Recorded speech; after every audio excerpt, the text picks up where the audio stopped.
रामदेव बाबू, सुरेश बाबू, सुरेश बाबू, जितने भी हमारे भगवे टीम के महंत जी हैं, उससे मैं आग्रह करना चाहूंगा कि वह पंडाल में आने की कृपा करें। जितने भगवे संघ के महंत जी हैं, मैं सभी से आग्रह करना चाहूंगा कि वह पंडाल में आने की कृपा करें।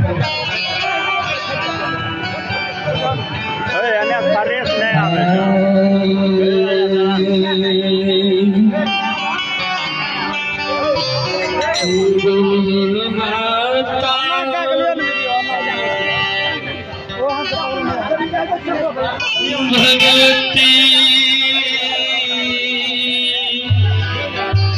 महारानी की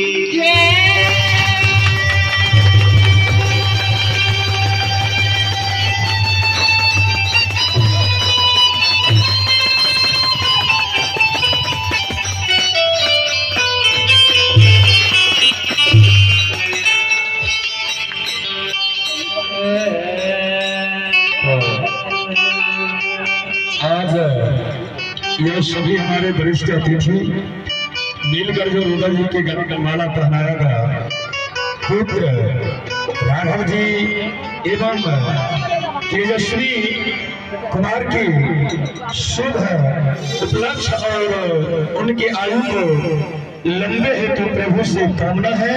और इसी कामना के साथ आज हमारे सभी वरिष्ठ अतिथि रुदल जी के गला में उन्होंने माला पहनाए हैं। एक बार उन बच्चे की नाम पर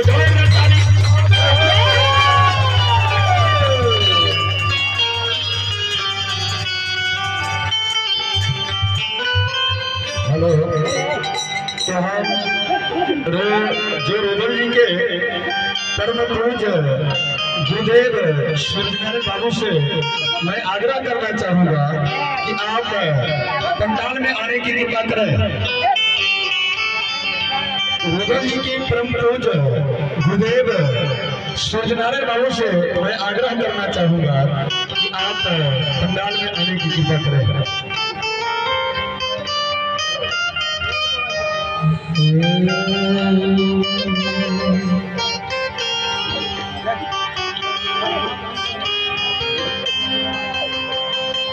जगत जननी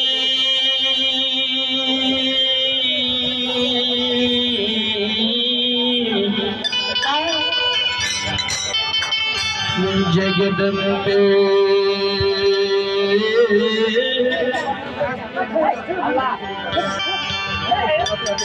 भवानी मां